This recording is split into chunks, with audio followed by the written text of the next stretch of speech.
Ahí sí ya podía pagar en efectivo mi siguiente especialización en casación, pude pagar mi siguiente maestría en España en efectivo y pude comprar mi apartamento. Mi papá me decía, yo no tengo plata para pagar una pensión en Cartagena. Hicimos un préstamo del ICETEX y en el primer semestre de la universidad, en el primer corte, me enamoré del derecho. Yo estaba trabajando con la firma de abogados número 1 de Colombia, con Abelardo de la Espriella, que ahora está aspirando a la presidencia de la República. Pelaje Abogados nace viendo cómo dirigía una firma de abogados como una empresa. Jonathan Peláez es empresario y abogado, reconocido por representar a congresistas como Miguel Polo Polo, altos oficiales y políticos colombianos. Se especializó en Derecho Penal en la prestigiosa Universidad Externado, donde también han cursado figuras como el presidente Gustavo Petro y la alcaldesa Claudia López. Fue nombrado juez de la República con tan solo 24 años y trabajó en la firma de abogados líder de la Espriella Lawyers, junto al candidato presidencial Abelardo, hasta fundar su propia firma con oficinas en Bogotá y Barranquilla. No he tenido miedo ni de empezar solo, de emprender y hacer una inversión. No veo como un gasto nada de lo que tengo. Tuve la oportunidad de ser juez de la República a los 24. Mi hijo tiene autismo. Creo que esa es mi mayor fortaleza, tener un hijo con esa condición, porque él es feliz y yo lo veo como una gran bendición en mi vida.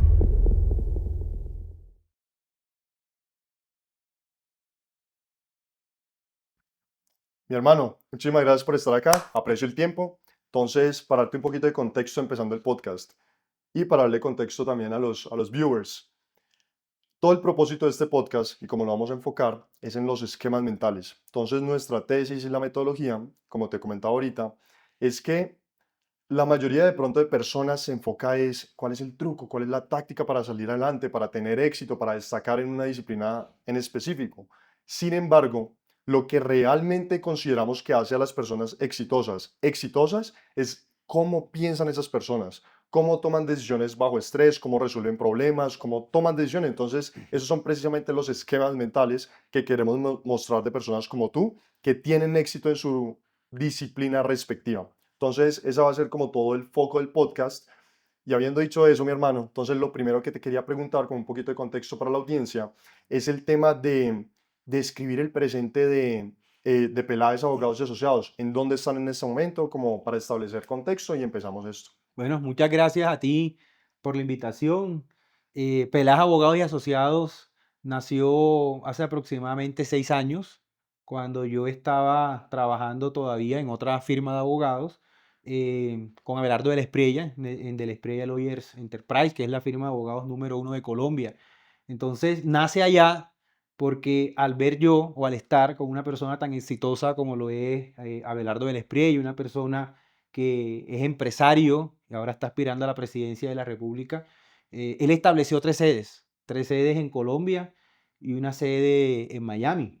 Y yo quería hacer todo lo bueno que era esa persona con la que tuve la oportunidad de trabajar. Entonces, Pelaje Abogados nace viendo cómo una persona como él dirigía una firma de abogados como una empresa, o sea, no como una firma de abogados más, de tener un escritorio, tener una biblioteca, tener unos abogados que trabajaran para él y ya. No, él es un empresario, hizo empresa y en eso me inspiré, o sea, en eso me inspiré teniendo en cuenta la organización, la visión, que no solamente era tomar casos por tomar casos. Entonces yo viendo esa inspiración de cómo había surgido él y cómo se posicionó en Colombia como uno de los abogados penalistas más reconocidos, prestigiosos y con resultados comprobados, yo dije, yo tengo que estar allá también en algún momento siendo Jonathan Peláez. Entonces, estando allá, inicia una inspiración para crear mi propia firma de abogados y fue así como hace casi ya 3 años decido emprender este camino que se llama Peláez Abogados y Asociados. Empecé con una oficina en Barranquilla, hoy estamos aquí en mi oficina en Bogotá, que aperturé hace unos 3 meses aproximadamente. Entonces aquí en Peláez Abogados somos consultoría especializada en derecho penal, con presencia en todo el país, porque tenemos casos en todo el país, pero con direcciones físicas, oficinas, instalaciones en Bogotá, aquí en Bogotá y en la ciudad de Barranquilla. Con normalmente también como un poco de contexto, ¿qué tipo de casos manejan?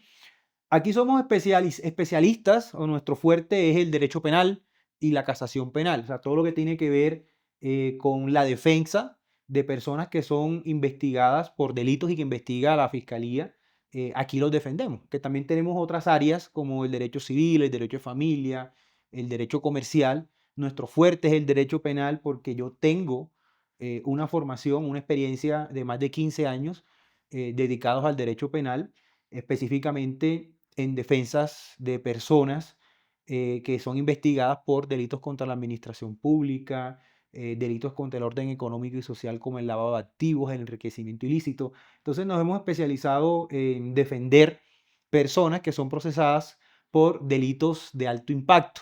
Aquí no tenemos ningún caso que sea sencillo. También defendemos congresistas ante la sala de instrucción y la sala especial de primera instancia de la Corte Suprema de Justicia. Y manejamos también demandas de casación ante la Corte Suprema de Justicia y por eso fue una de las razones de tener una oficina física en Bogotá. Entiendo, mi hermano. Ahorita, las personas ven quizá el éxito que estás teniendo y que has tenido, digamos, en tu trayectoria como abogado, ven las oficinas, ven las sedes, ven todo lo que se muestra, pero muy pocas personas conocen lo que hay detrás del telón, los sacrificios, los fracasos, todo el proceso. Entonces, ¿qué debemos comprender o qué deben comprender las personas? Saber, de pronto, volvamos a la infancia de Jonathan Peláez cuando estaba quizá apenas estudiando, estaba en el colegio, estaba entrando en la universidad. ¿Qué debemos entender de esa infancia, digamos, de Jonathan Peláez para conectar el punto con la posición en la que se encuentra hoy? Ok, bueno, yo creo que todo parte de la buena formación que tenemos en casa. Yo soy una persona que cuando me conoces por primera vez, ves lo que me rodea, ves lo que tengo y ven mi crecimiento profesional, creen que soy una persona que nació en cuna de oro y no, mi historia no es así. Mi historia es que yo nací en un municipio que se llama Magangué Bolívar, está a unas 3 horas y media, 3 horas de la ciudad de Cartagena. Nací allá, hijo de docentes, estudié con mucho sacrificio, estudié en la universidad con créditos del ICETEX y luego me fui formando académicamente, pensando siempre en que no quería ser un profesional más. Entonces tuve unos papás que me apoyaron bastante dentro de sus limitaciones o de su vivir solamente de un salario que no era muy alto en esas épocas. Los profesores no ganan lo que ganan ahora y con muchas limitaciones, ellos me fueron apoyando en cada propósito que yo tenía. Entonces, Jonathan Peláez nace en un municipio y va escalando poco a poco sin tener ningún tipo de relaciones, sin tener ningún tipo de influencia, sino simplemente siendo soñador y con mucha proyección siempre para estar donde tengo que estar hoy día. ¿Ya? ¿Cuál ha sido de pronto ese proceso que se ha dado? O sea, saliste del colegio y ahí, ¿qué pasó? ¿Tenías de una, pues ese sentido de que querías alcanzar mucho más, que no querías ser uno más del montón, que querías resaltar? ¿Qué pasos empiezas a tomar? Bueno, no fue una historia tradicional que es que yo siempre quise ser abogado, que yo quería ser abogado penalista. No, yo quería ser una persona que tuviera un propósito claro en la vida.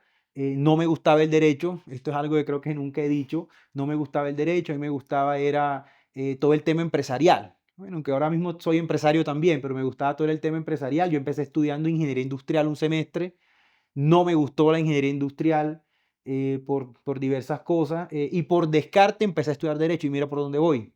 Empecé a estudiar derecho por descarte en Cartagena. Mi papá me decía, yo no tengo plata para pagar una pensión en Cartagena. Hicimos un préstamo del ICETEX, a pesar de que estudié en una universidad privada que no eran tan costosa, que no era costosa, sigue siendo muy económica. Mi papá no le alcanzaba para pagarme el semestre. Hizo un préstamo del ICETEX y en el primer semestre de la universidad, en el primer corte, me enamoré del derecho por una profesora que nos exigió mucho y bueno, hasta nos humilló académicamente con un examen. Yo recuerdo un examen con todo abierto, libros abiertos, códigos abiertos y todo lo perdimos en uno. Y decía, ¿cómo es posible que esta señora, bueno, era muchacha, era muy joven, nos venga a humillar así? Y por esa frustración de no poder resolver un examen con todas las herramientas que Mm, tuviéramos, yo dije, no, aquí esto no puede ser así. Comencé a estudiar y me enamoré del derecho a los pocos meses de haber estudiado, creo que iban 2 meses nada más, pero a los 2 meses de iniciar, me enamoré del derecho por esa profesora, por su exigencia, y de ahí en adelante fui de los mejores estudiantes de mi salón. y me proyecté a que yo quería ser un gran abogado, pero fue así, o sea, llegué como por accidente. Incluso muchas cosas en mi vida han sido porque Dios me los puso en el camino. O sea, te digo, empecé por descarte, empecé a estudiar derecho por descarte, no me llamaba la atención, pero a los 2 meses, por esta profesora, me enamoré de la carrera y empecé a estudiar mucho, a leer cada punto, cada asignatura que teníamos. Y ya cuando estaba en el último semestre, y esto es algo también, no me gustaba el derecho penal, no me llamaba la atención, me fue muy bien, pero no me llamaba la atención. A mí me gustaba era el derecho administrativo, el Ujú. derecho constitucional, y como no tenía ningún tipo de contacto, no tenía relaciones, yo no sabía qué iba a hacer con mi vida en la práctica profesional, pero nunca me afané, nunca me estresé, nunca tuve ansiedades, como veo hoy en día que los jóvenes están apenas empezando la carrera y ya están estresados por qué van a hacer en su futuro. No pensé en eso, yo sabía que yo iba a ser grande, quería ser un gran abogado, pero no me pintaba en el derecho penal. Y así como por descarte estudié derecho, por cosas de Dios terminé en el derecho penal. La historia, para resumirla, yo iba a iniciar la judicatura en un juzgado laboral, ni siquiera en lo que me gustaba, sino porque me tocaba. No había conseguido en otro lado. Y unos amigos, a todos los que les gustaba el derecho penal, me los encontré ya siendo egresados y estaban hablando que iban a iniciar su judicatura en fiscalías, en juzgados. Y hubo uno que dijo, hablé con tal profesora que nos había dado clase, la doctora Moraima Caballero, y era magistrada del Tribunal de Cartagena, pero ella no tiene cupo, ha dicho uno de ellos. Y termino de hablar con ellos, entro a la decanatura, creo que a pedir un certificado, a preguntar por algo del trámite de egresado, y me la encuentro a ella. Ujú. La saludo, ella me pregunta qué estaba haciendo, y yo le digo, doctora, estoy buscando judicatura, y yo no estaba buscando Ujú. judicatura porque ya yo tenía Ya. judicatura.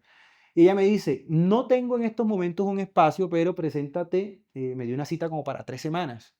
Preséntate a mi oficina, está en tal lugar, en Cartagena. Y yo le dije, bueno, doctora, ya nos vemos. Y yo no me presenté a donde ya iba a empezar la judicatura. Yo empezaba la judicatura como a los 2 días en un juzgado laboral. No me presenté, ni siquiera pedí disculpas al juez que ya estaba listo para nombrarme como judicante.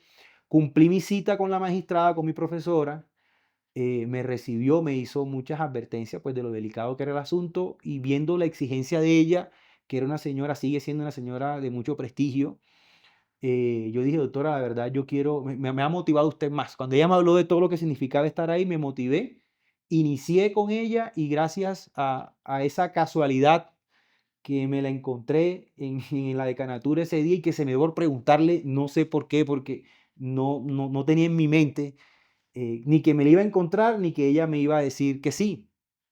Y con ella empecé y con ella me enamoré del derecho penal estando ahí. O sea, el derecho penal me gustó a mí y haciendo la judicatura, que son las prácticas universitarias. Y así empezó mi historia en el derecho penal. Ok, bastante interesante y hay bastantes cosas en las que quiero como ahondar.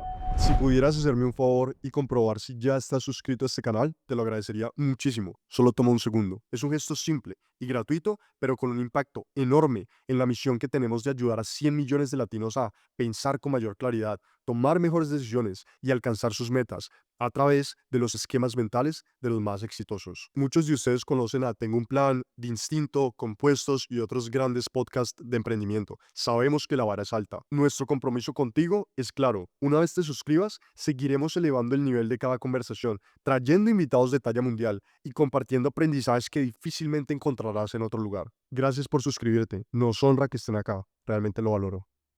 Una, y esta la vamos a dejar para más, ahorita más ratico, es el tema de la identidad, versión, digamos, identidad a empresario e identidad como abogado, Ujú. que totalmente de acuerdo con lo que dices, siento que en ciertas profesiones específicas la identidad normalmente está basada en la profesión, no en escalar el negocio, no pensar en ello como una empresa también. Entonces me parece interesante también como esa conexión entre quizá una persona que fue una figura de inspiración o mentor de cierta manera en la firma de abogados anteriores y lo que el camino que decidiste tomar. Pero antes de entrar al tema de la identidad, mencionabas también algo súper interesante de cómo te enamoraste del derecho por un reto. Por un reto. Entonces, mira que ahí quiero hacer énfasis en lo de los esquemas mentales, lo que hablábamos. Una misma situación, un mismo problema, una misma adversidad, distintas personas piensan distinto. Te puedo casi que garantizar que otros estudiantes de esa misma clase, cuando, como tú dijiste, la profesora los humilló, ¿qué les pudo haber causado eso? No, pues no quiero seguir intentando, no, pues el derecho de pronto no es para mí, esta clase no es para mí. Sin embargo, tu perspectiva frente a eso fue, ok, eso es un reto, pues vamos a meterle, vamos a darle más, vamos a destacar. Entonces, como esa naturaleza competitiva, me parece interesante como esquema mental. No sé si me quieres hablar de pronto, Jonathan, más de esa naturaleza competitiva también. ¿Crees que ha sido una constante en ti? ¿Aplica en este momento en el mundo de los negocios para lo que estás haciendo? Sí, claro, eso aplica para todo. Fíjate, yo no lo había analizado como tú lo estás viendo, pero creo que esa es toda mi identidad. Yo siempre he sido competitivo en el buen sentido de la palabra y realmente no lo había analizado desde ese punto de vista, pero fíjate, esa profesora me motivó a estudiar derecho y me enamoré del derecho por ella. De hecho, hace poco con un amigo en Cartagena le dije, le eché esta misma historia, se la conté a él y me dijo, casualmente, mira, ella trabaja aquí en una dependencia. A mí me gustaría saludarla nuevamente a ella para darle las gracias. Ella Ujú, no sabe esta historia porque creo que nunca se lo dije. Y así fue también, fíjate, como me enamoré del derecho penal. También, o sea, no lo vi como un reto porque a mí no me gustaba el derecho penal. Me encuentro a la profesora, pero a mí sí me sonó en la cabeza, no tiene cupo. A mí se me dio por preguntarle que si ella no necesitaba un judicante, si no tenía cupo, si ya yo sabía que ella no tenía. Entonces, cuando ella me dice, y eso sí fue lo que pasó, cuando ella me dice, no tengo, pero ves en 3 semanas a mi oficina, y sí lo sentí como un reto. Y si esta señora, esta magistrada no tiene, le ha dicho a personas que no, y ahí me dice que sí. Yo lo vi como una oportunidad y le di valor. Y cuando llego a la entrevista con ella, yo recuerdo que llegué un viernes, venía un puente con lunes festivo y me dijo, no, piénsalo bien porque esto aquí es exigente, aquí manejamos y me mencionó como 3 casos de connotación del momento en Cartagena. Esto es muy delicado. Si yo era exigente como profesora, que sí lo era, acá soy 10 veces más exigente. Y me dijo lo siguiente, si a mí en el camino no me gusta tu trabajo, yo no me voy a molestar. Yo vengo y te ubico con un compañero mío, magistrado en la sala civil, en la sala laboral, en el tribunal administrativo. Y si a ti no te gusta hablar conmigo con confianza, yo te ubico. Y yo le he dicho lo siguiente, ¿sabe qué, doctora? Me acaban de dar más ganas de iniciar con usted. Empiezo enseguida y me dijo, no, piénsalo todo el fin de semana, indaga más por cómo es la exigencia aquí y el martes me das una respuesta. Y yo, no, doctora, yo quiero empezar y no me dejó empezar. Me dijo, piénsalo y yo lo que hice fue todo el fin de semana motivarme más, lo vi como un reto eh, y así empezó todo. Pero sí, sí, yo creo que cuando me haces la pregunta, eso es importante para destacar en cualquier ámbito de la vida y no ser más uno del montón. Hablando acá ya del ejercicio como abogado o como abogado empresario, sí hay que tener metas y propósitos para marcar la diferencia porque hoy día con que tuvimos la pandemia y todo el ejercicio del derecho se volvió virtual, muchas personas cerraron oficinas y decían, y hay abogados que tienen la oficina en su casa, ujú. tienen una biblioteca o una oficina o un cuarto adaptado para hacer las audiencias. Algunos cerraron sus oficinas y otros no quisieron abrir oficina diciendo, si todo es virtual, ¿yo para qué necesito un espacio? Pero las personas que buscan abogados, eh, que no están pensando en el que le cobre más barato, sino en el que le va a solucionar el problema y en el que está preparado, y si llegan a un espacio cómodo, ameno, van a decir, si esta persona se proyecta de esta manera, y piensa en él, en mi caso va a pensar también, porque quiere lo mejor para poder sacar adelante las cosas.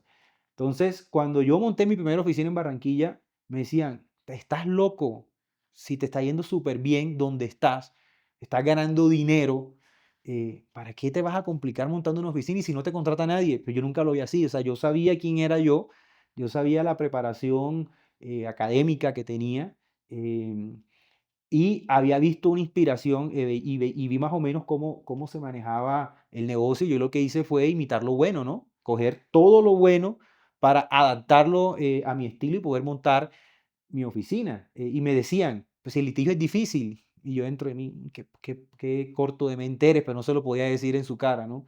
A la persona. ¿Para qué si todo está virtual? ¿Para qué te vas a gastar esa plata? Porque yo dije, no, si yo salgo de aquí, yo no voy a alquilar una oficina nada más y voy a poner un escritorio y hago unas divisiones como hace la gente. No, yo necesito un arquitecto que me haga un diseño según mis gustos y si ese diseño me gusta, le hacemos. Hice el comentario a algunas personas y me decían, ¿para qué te vas a gastar esa plata en un arquitecto? Claro, es que no ven más allá. Contraté un arquitecto que me hace un buen diseño, y me gusta. Monté una buena oficina en Barranquilla e inmediatamente comencé a ver resultados. Yo no he sufrido con el litigio. Desde el día uno estoy generando resultados que me han contribuido a mi crecimiento personal. Después del primer año de la oficina, que fue hace casi ya 3 años, son 2 años y 8 meses, yo dije, me están saliendo muchos clientes en Bogotá y tengo casos en Bogotá importantes, necesito montar una oficina en Bogotá. Cuando hice algunos comentarios a colegas o amigos, me decían, ¿para qué? ¿Y vas a pagar ese arriendo o vas a comprarla? ¿Cómo vas a hacer? ¿Y para qué? Eso no es necesario, estamos el mismo tema, ¿no? Estamos virtual. Y yo aquí en Bogotá, donde estamos, yo atendía en oficina de amigos. Pero no, yo decía, no, esto no tiene presentación que yo esté atendiendo en otra oficina que no sea la mía. Yo quiero seguir creciendo y para seguir creciendo tengo que montar una sede. Y además que los resultados se están dando. Y decido montar mi oficina aquí en Bogotá. Nuevamente comencé a recibir críticas, limitaciones de personas que obviamente ni están mejor que yo, ni tienen la visión que tengo yo y por eso quizás están un poco detrás. Están un poco detrás. Entonces lo vi como un reto pero nunca tuve miedo, siempre estuve seguro que esto iba a ser un éxito. Y esta oficina quedó más bonita que la de Barranquilla, está más grande que la de Barranquilla. Y gracias a Dios aquí estamos viviendo entre Bogotá y Barranquilla, estando 15 días aquí, 15 días allá, y seguimos creciendo con los casos. Y esto es un reto que estamos sacando adelante. Y yo creo que lo principal es que nunca he tenido miedo. No he tenido miedo ni de empezar solo, no he tenido miedo de emprender y hacer una inversión que no veo como un gasto nada de lo que tengo.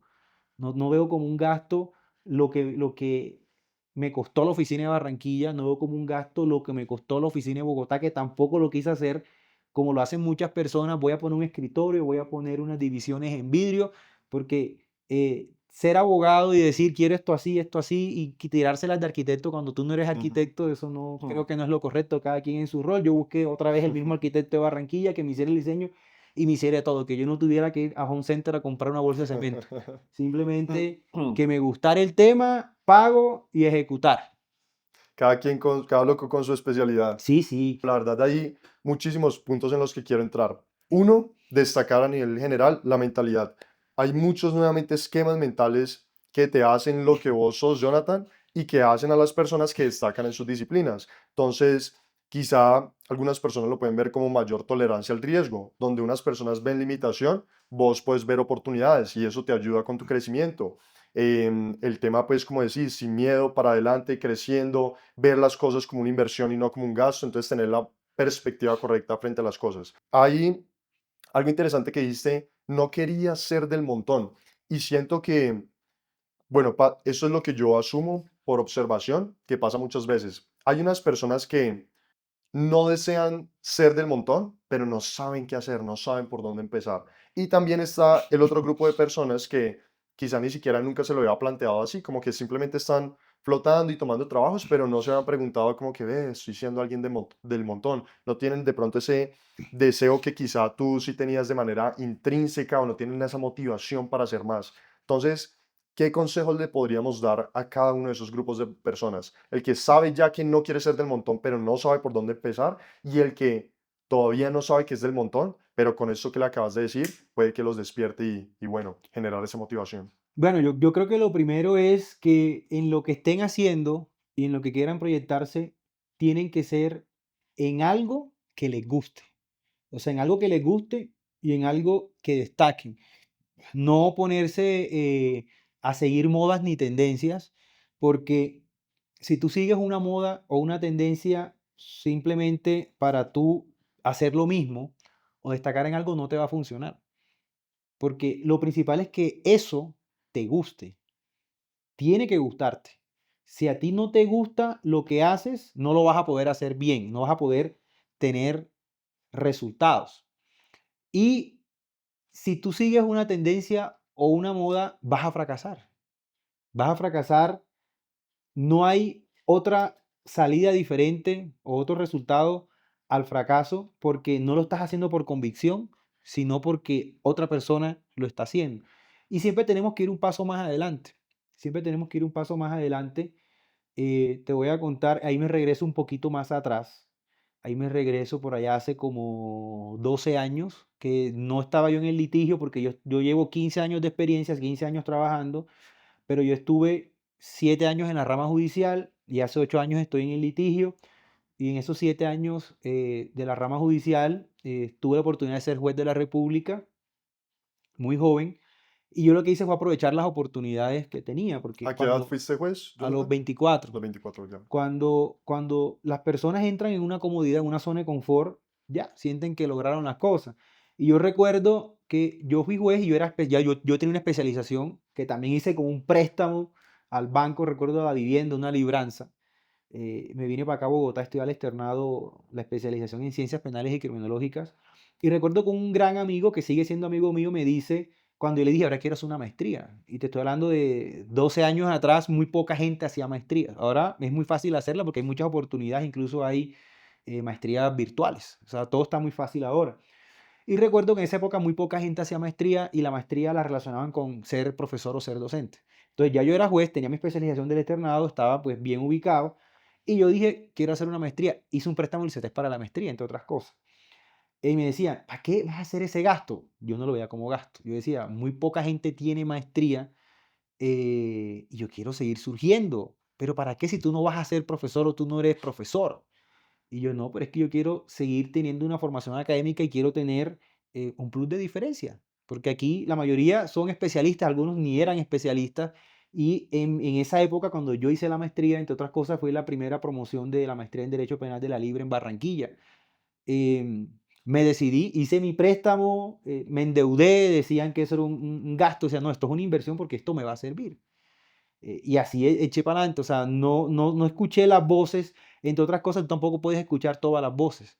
Tú tienes que escuchar a la persona que esté mejor que tú y que tú te quieras ver como esa persona. No puedes estar escuchando a la persona que está en la esquina que acabas de conocer o una persona que de pronto hace parte de tu círculo, pero que no ha hecho nada para seguir avanzando, sino que se queda estancado. Entonces, No ha también alcanzado lo que vos querés claro, alcanzar. entonces me decían, por ejemplo, aparte me decían, ¿para qué si tú no vas a ser docente? Si eres juez. Y dije, sí, pero yo más adelante quiero otra cosa, quizás quiero ser magistrado, decía yo en su momento, ¿no? Porque no tenía en mente el mundo del litigio.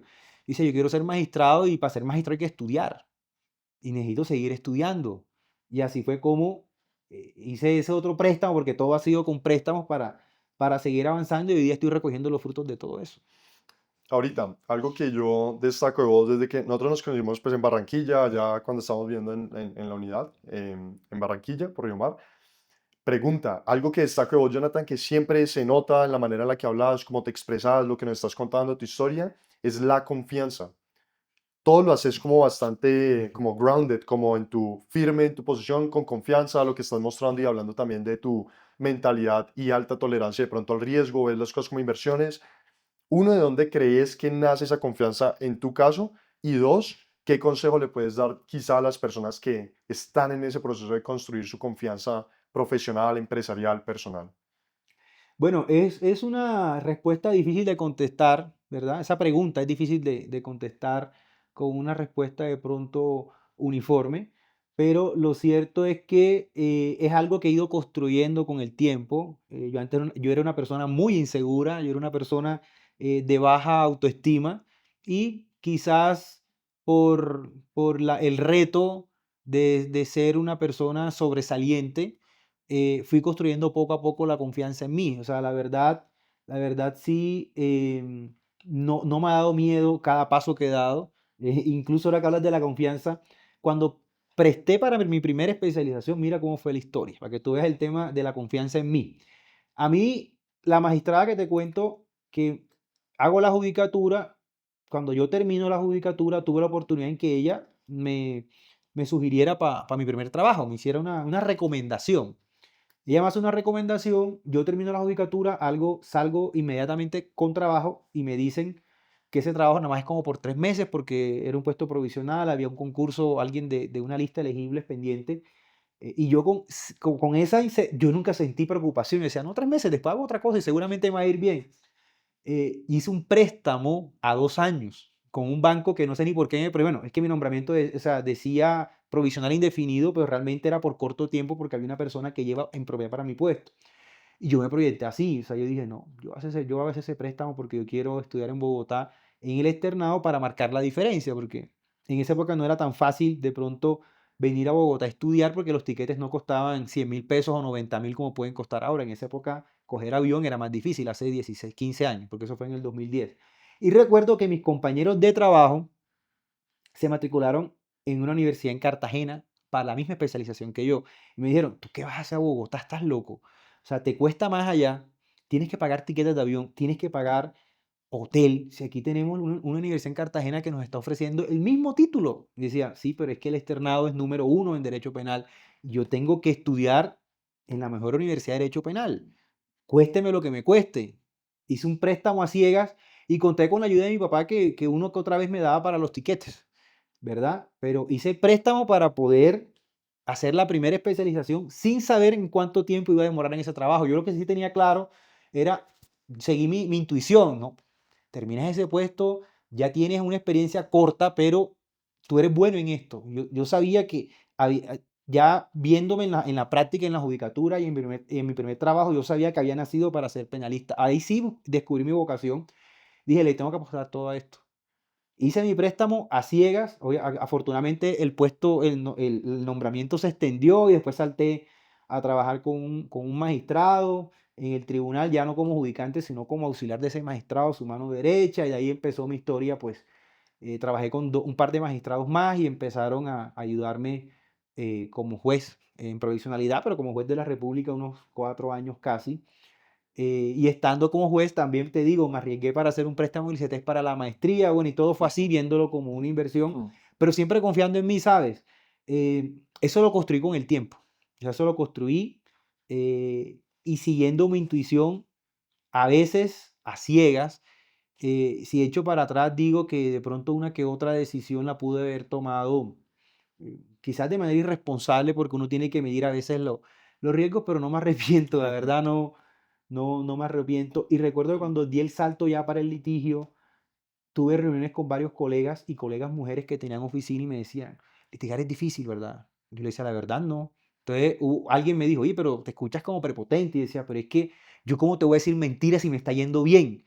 O sea, yo desde el minuto uno con la oficina en Barranquilla me empezó a ir bien y yo cada vez que tenía una reunión y me decía, ay, ¿cómo estás? Y entonces la pregunta era, ¿si llegan casos? ¿Y Mm. si te contratan? Y yo, sí.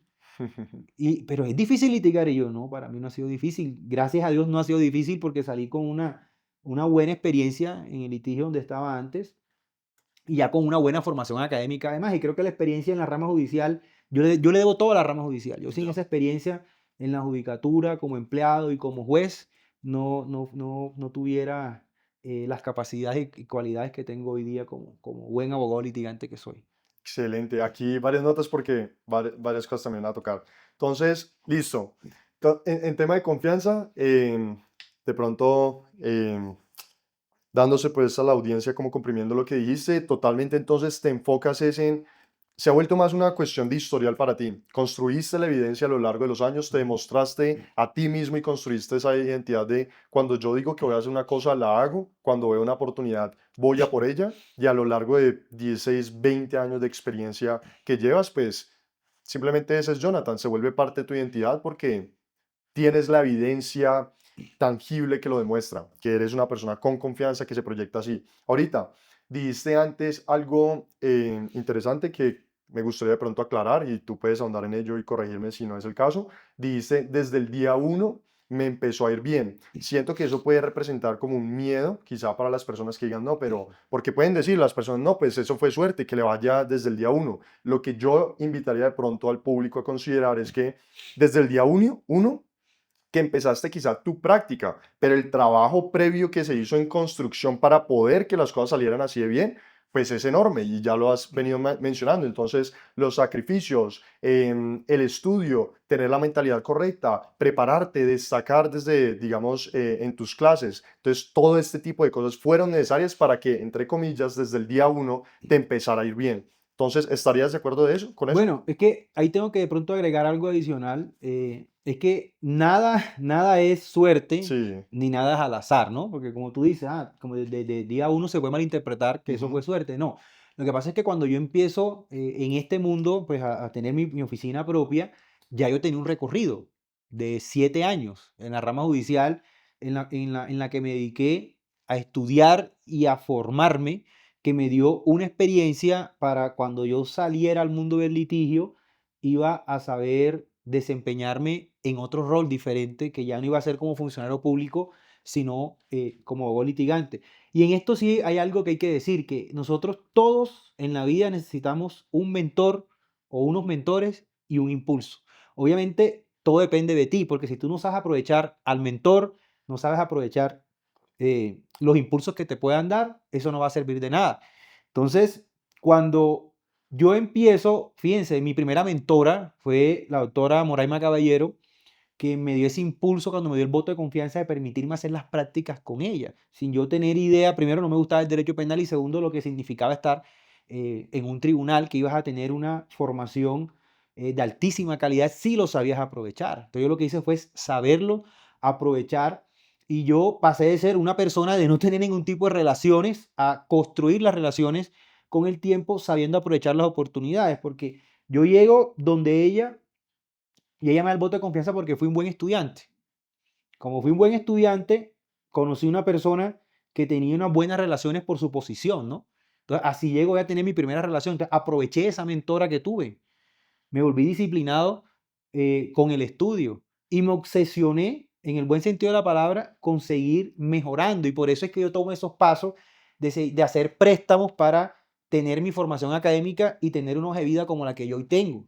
Entonces, aproveché. Luego, cuando ya salgo de la rama judicial, ahí aprovecho para decir, empecé a litigar primero, antes de entrar a la oficina donde estuve, empecé a litigar con un gran amigo en Barranquilla, que había estudiado conmigo la maestría, una persona muy bien posicionada en Barranquilla, pues y creo que en Colombia, supo aprovechar esa amistad. Él vio en mí unas cualidades que él me dio la oportunidad de trabajar con él. Entonces me probó en una audiencia, me probó en otra y se dio cuenta que yo era un buen elemento y me comenzó a ayudar. Duré 6 meses con él y entro a la oficina del Spreya Lawyers sin tener tampoco ningún tipo de relación allá.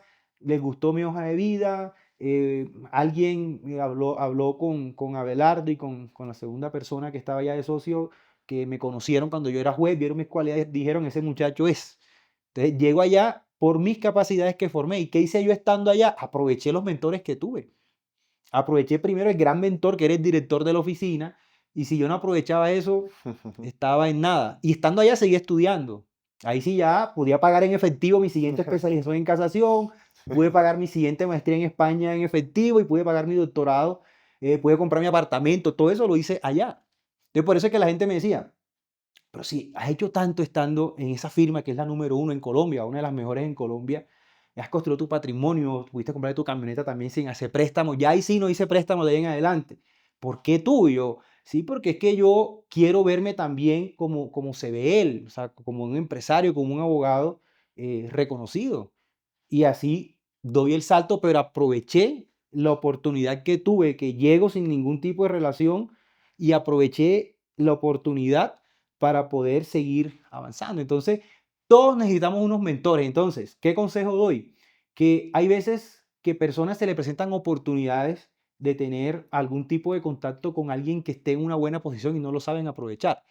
Entonces, tú le das la mano a alguien y te decepciona, pero porque no ve más allá. Entonces, yo lo que hice fue saber aprovechar las oportunidades en cada escenario que la vida me ha puesto y así va con los clientes y los negocios. ¿Cómo llegan mis clientes y mis negocios? Por recomendaciones de las defensas que yo he realizado. Yo todavía puedo decir con orgullo que yo no he buscado clientes. No he salido a buscar clientes. ¿En qué sentido? Yo sé de amigos y de colegas que se enteran de un caso mediático y comienzan a buscar cómo le llegan a la persona y comienzan a llamar al que conoce para que los recomienden. Yo no he tenido que hacer eso. Todavía no lo he tenido que hacer. Seguramente en algún momento mm, puede pasar, porque uno no puede decir, esta agua no beberé, pero afortunadamente en estos casi 3 años que llevo en la oficina, los clientes llegan es por el voz a voz. Mira, tienes que contratarlo a él porque él es la persona que te puede resolver el problema. Llegan por amigos que me conocen y que confían plenamente en mí, llegan por el amigo del cliente que yo defendí y así he construido un núcleo importante de buenos clientes, y sigo en crecimiento, aprovechando las oportunidades, aprovechando cuando tengo los casos y poder sobresalir, no tomando cualquier caso, porque yo no tomo todos los casos, yo tengo que estudiar, ver la viabilidad, mirar si me gusta el caso, mirar si hago la conexión con el cliente. Yo no digo que sí enseguida, yo selecciono mis casos, lo selecciono. Y si yo no tengo empatía con el cliente, prefiero decirle que no. Me busco alguna manera de no tomarlo. Porque si yo no empatizo con la persona, ningún dinero va a pagar después mi tranquilidad porque no hay algo que no conecta. Mm. Entonces tengo que tener conexión. Ahorita, ya que empezamos a hablar de clientes, creo que es un excelente punto. Tengo entendido, Jonathan, me corregirás, que eres el abogado representante de Miguel Polo Polo, el Ujú. congresista. Él comúnmente, digamos, se ve envuelto en distintos escándalos o problemas, digamos, mediáticos. Entonces, como abogado, te quiero hacer una pregunta. Tú como el abogado de él, ¿cómo manejas tú situaciones de mucho estrés que se te hayan presentado quizá con él u otros de tus clientes? ¿Y cómo manejas la incertidumbre o la ambigüedad que constantemente se te presenta en esta industria, en este mundo? Bueno, es que con él pasa algo particular, que él es una persona de amores y odios, porque se ha convertido de una u otra forma en uno de los mayores opositores que tiene el actual gobierno. Estamos en un gobierno que tiene una ideología de izquierda y él es una persona de ideología de derecha, algunos lo llaman de extrema derecha, y él es una persona mediáticamente demasiado expuesta. Ha tenido muchos procesos, la mayoría los hemos sacado adelante, pero yo lo que hago es concentrarme en lo jurídico. Yo me concentro, la acusación que le están haciendo en la corte es esta. Leo, mira, no hay que preocuparnos tanto porque esto lo solucionamos así. Hay otros temas más complicados y más delicados, pero principalmente centrarme en lo jurídico y no detenerme de pronto en lo mediático, porque él es una persona que escribe un tweet, 50.000 retweets, 200.000 likes y no sé cuántas respuestas. Incluso a mí me atacan mucho en Twitter o en TikTok, no sé, en cualquier red social que yo pueda colocar que he hecho una defensa de él, pero yo trato de tener, trato no, tengo las cosas claras en que me centro en lo jurídico, no me centro ni en lo mediático ni en lo político. Ya en lo político, él responde y sabe defenderse muy bien en lo político. Y en las situaciones de estrés sí es complicado, pero es lo mediático lo que lo hace, o sea, todo lo que rodea, porque hay veces que en los medios de comunicación, en las redes sociales, no se enfrascan en lo jurídico, sino en lo mediático nada más. Entonces yo hago abstracción a lo mediático, a lo que no tenga que ser jurídico, y yo trato de no preocuparme. Hubo un día que sí me preocupé, me estresé, fue un día que lo mandaron a conducir. La corte mandó a arrestarlo para que lo llevaran a una audiencia. Yo no estaba aquí en Bogotá, yo estaba en Barranquilla, pero eso pudo salir bien, eso salió avante. Pero sí tuve un poco de estrés por la responsabilidad de yo ser su abogado y que estaba a punto de ir, no preso, pero sí detenido por la policía para ser llevado ante la corte. Hubo una situación pues que me preocupó, creo que lo vi un poco que se habían excedido, y así lo dije de pronto en alguna declaración, se lo dije al mismo magistrado que le tocó el caso un día que tuvimos una audiencia, porque tanto él como yo, que soy su abogado, nos habíamos presentado a todas las audiencias. No hay una audiencia que la corte cite, o muy rara vez, a menos que surja algo extraordinario, pero en los procesos que están activos, tanto el representante como yo asistimos, le damos la cara a la justicia, y por eso ese día sí me sentí un poco frustrado de pronto de la rabia, viendo que si nosotros comparecemos siempre a los llamados de la justicia, ¿por qué lo mandan a conducir? Algunos me decían, no, que es que por el tema político, y yo no, es que la corte no es política, la corte se dedica a fallar en derecho. ¿Verdad? Que algunos le quieren dar otro tinte diferente, pero yo me enfrasco es en lo jurídico y me dedico a hacer lo que yo sé hacer, que es defender. Cada quien tiene un perfil y mi perfil es 100% jurídico. Obviamente hay otros puntos que uno maneja, porque en esto es necesario manejar ciertos puntos de marketing jurídico, por el que no haga marketing ahora está en nada. Todos de alguna manera tenemos que vender un producto, y yo vendo mi producto, que son mis servicios jurídicos de alta calidad, aquí en Pelas Abogados. Entiendo. Me gustaría ahorita direccionarnos al tema de fracasos nuevamente. Ya Sí. digamos, la audiencia ha podido conocer más de Jonathan, de la firma y nuevamente del éxito, pero de pronto fracasos específicos que crees que le puedan ayudar a la audiencia a no vivirlos, no cometer quizá esos errores y aprender las lecciones valiosas pues, que se derivan de esos fracasos. ¿Se te viene alguna a la mente? Pasa que yo no veo ninguna situación difícil como un fracaso. Porque es que cualquier circunstancia que tú vivas es porque tienes que vivirla y eso tú tienes que sacar es el provecho y encontrar el propósito, la razón de ser de por qué tuviste de pronto un tropiezo. Yo no lo llamo como un fracaso. Yo creo que los fracasos en la vida o las situaciones no deseadas son necesarias para uno forzar el carácter o forzar la personalidad.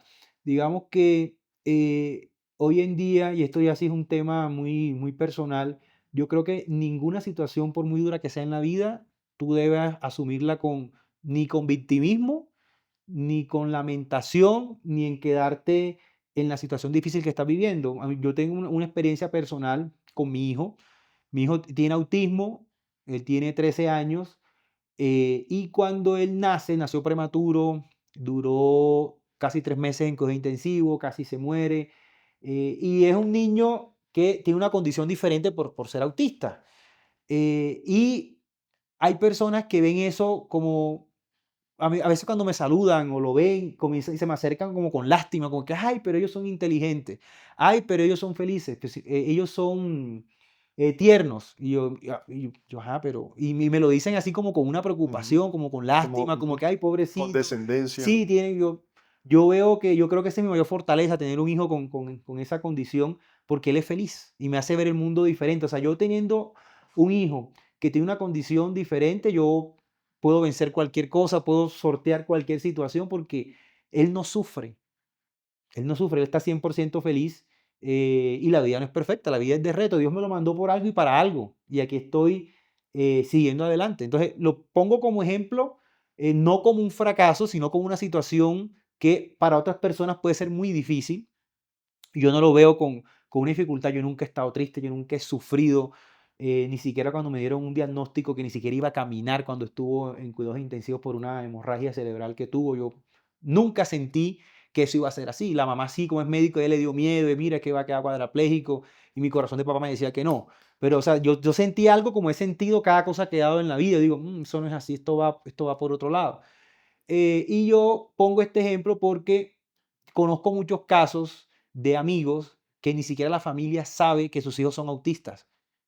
No, porque les da miedo, les da vergüenza, o sea, no, Ujú, no tengo una explicación, ujú. yo lo sé, porque como yo siempre he contado la situación de mi hijo, a mí me buscan otros padres que tienen hijos autistas y comienzan a pedirme consejos, pero creo que todos, creo que uno solo sí le contó a la familia, a los amigos, pero la mayoría lo que me dicen es, no vayas a decir nada, porque yo no le he dicho esto ni a mi papá, ni a mi mamá, ni a mis hermanos, como que sienten que eso es, no sé, como que ellos sí lo ven como un fracaso, sí lo ven como un fracaso, y no sé por qué, ¿sabes? No sé por qué le es difícil aceptar una situación que la vida les mandó, ¿verdad?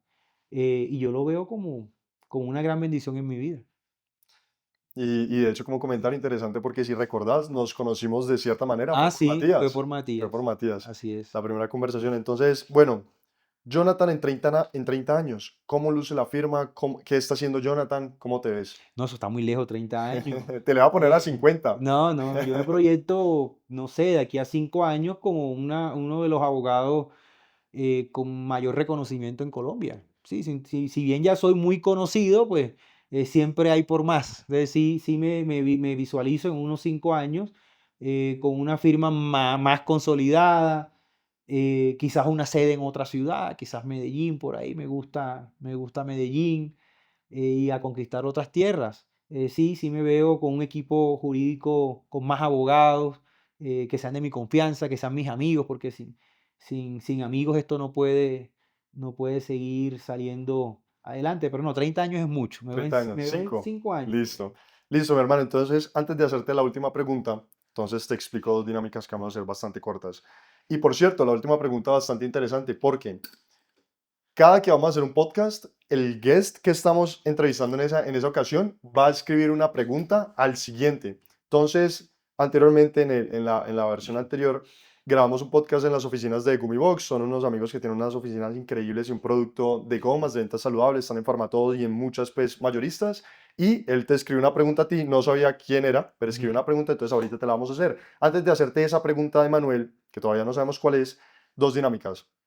Una, un juego que se llama Primeras Cosas. Entonces te voy a decir 10 palabras, así, y lo primero que se te venga a la mente, lo primero, como reacción, puede ser una frase, puede ser también una palabra, me lo dices. Entonces, como un juego de reacción. Entonces, una palabra puede ser de lo que sea y lo que se te venga a la mente en conexión, lo dices. Eso es lo primero. Y lo segundo es algo respecto a los esquemas mentales. Entonces, pues ya sabes pues que esta es toda la filosofía, la audiencia también en toda la filosofía y la tesis del podcast. Entonces, voy a hacerte una pregunta abstracta y ahorita te explico algo de cómo se relaciona la empresa Amazon, su proceso de entrevista, preguntas abstractas y cómo se conecta con el esquema de pensamiento. Entonces, nada, el juego primero, de primeras cosas. ¿Listo, mi hermano? Sí, dale. Hay que dejar la atención ahí. Entonces, familia, Tranquilidad, éxito, éxito, sacrificio, ley, Dios, percepción, intuición, crecimiento, necesario para la vida. confianza, Sin ella no podemos hacer nada. mentores, Necesarios y fundamentales. Dios, El pilar para sacar cada propósito adelante. elegancia. Elegancia. Necesario, ¿no? Es necesaria para la imagen que se quiera proyectar. Todo entra por los ojos. Y se nota en la finta y en la oficina. Listo. Y Bogotá, Uy, la ciudad de las oportunidades. la tierra prometida. Sí. Listo, mi hermano, excelente. Ahorita explico algo respecto al juego. Y la última, entonces, te decía, bueno, lo de los esquemas mentales, en Amazon tienen digamos, un proceso bastante interesante, la compañía, pues de las más grandes del mundo, que son bastante conocidos por sus principios, por su cultura empresarial, por su proceso de entrevistas. En una de esas múltiples entrevistas que tienen antes de contratar a una persona, hacen a veces preguntas abstractas. Entonces, estas preguntas abstractas realmente no implican de cierta manera como una respuesta, que haya una respuesta correcta o una respuesta errónea, simplemente es para evaluar algo que todavía no te voy a decir, ahorita lo conectamos pues para que no haya un sesgo y te puedes tomar un tiempo, la idea no es de reacción, es realmente como de pensarlo y de responderla como vos creas, que nuevamente no hay pregunta correcta o errónea, es simplemente respuestas. Entonces, habiendo dicho eso, preparado para la pregunta. Siempre estoy Eso. preparado. Entonces, mi hermano, la pregunta es, si quisieras reducir un 50% el número de taxis que hay en Bogotá en 24 horas sin prohibirlos por ley, ¿qué harías? Lo puedes pensar, te puedes tomar tu tiempo. Reducir el número de taxis que hay en Bogotá, 50% en las siguientes 24 horas y va a ser algo temporal, sin prohibir, digamos, los taxis por ley, ¿qué harías? Bueno, ahí me pusiste en un escenario incómodo porque yo no soy político, no me quiero lanzar a nada por ahora, pero no, ahí me tocaría tocar las puertas de los gobernantes de acá, del alcalde de Bogotá y proponerles será que agilice el metro. ¿Y proponerles qué? Que agilice el Que metro. agilice el metro. Que, El que no hay metro. forma aquí en Bogotá con este caos que hay en la ciudad. Imagínate, quitar el 50% de los taxis, ¿cómo queda la movilidad? Es muy difícil, prácticamente imposible. Interesante, me gusta. Listo. Entonces, ahorita sí la explicación de los dos juegos. Entonces, lo que hablamos de los esquemas mentales, que hemos estado hablando. Cada situación, cada problema, distintas personas lo abordan desde una manera distinta. Entonces, como lo vimos a lo largo de todas las preguntas en tu historia, cómo ciertas cosas tú le cambias la perspectiva. Esto no es un problema, esto es una oportunidad, esto no es un gasto, es una inversión. Entonces, en estos dos casos específicos, uno, el primero es como para la conexión. Qué chévere cómo haces análisis de, ok, esto lo conecto con esto, Dios con esto, tranquilidad, en fin. Y específicamente la pregunta de Amazon, este es el esquema mental que yo analizo y podemos detallar de esto. Tienes una limitación que es que no puedes, digamos, como decretarlo, sacar una ley para hacer eso. Entonces, tu proceso de pensamiento fue, vamos a encontrar las personas que tienen la posibilidad de generar un cambio y en vez de prohibir, porque no tenemos la limitación de que no lo podemos prohibir los taxis por ley, vamos a incentivar una alternativa. Entonces, nuevamente, eso es interesante ver cómo a cada problema las personas piensan Ujú. distinto. No se puede por la prohibición, ok, busquemos el incentivo. Eso muestra un esquema mental tuyo y es bastante interesante analizarlo para la audiencia. Entonces, habiendo dicho eso, vamos a pasar a la última pregunta, Jonathan, de ahorita pues el guest anterior que fue Manuel. Entonces, José, si me puedes hacer un favorcito, me puedes pasar la libreta, no pasa nada. Te voy a mostrar está la pregunta de Manuel. Eso es de acta, normalmente es de contabilidad, pero estos son actas de nosotros del podcast. Entonces, te lo voy a leer de Gumibox, firmada, la fechita. Ahorita, Jonathan, si nos puedes colaborar también con la pregunta para el siguiente. Y la pregunta de Manuel fue, ¿cuál es la clave de tu éxito? Normalmente, eso ya lo estoy poniendo yo, normalmente ingredientes, elementos, pero ¿cuál crees que es esa clave de tu éxito? Confianza en mí. Siempre, no, estoy seguro que es esa, o sea, es esa. Yo siempre he confiado mucho en mí, en mis capacidades y en cada cosa que me propongo, confianza. Porque si tú no confías en ti, no puedes hacer nada. Nice. Una persona insegura no puede sacar nada adelante. Y mucho menos un abogado. Y con mayor razón, un abogado penalista que le toca enfrentarse a tantas cosas y a tantos problemas frente a situaciones de personas que la fiscalía está buscando meterlos presos. Y si tú no tienes confianza en ti, ¿cómo alguien va a confiar en ti? Ujú. Todo parte de ahí. Excelente. Jonathan, muchísimas Bueno, gracias, mi pues, hermano, por todo el espacio, gracias las a ti preguntas. por la invitación y por esta charla amena en tu podcast. Y Sí, felicidades y muchos éxitos. Yo sé que esto va a ser exitoso. mil gracias, mi hermano, nuevamente. Listo.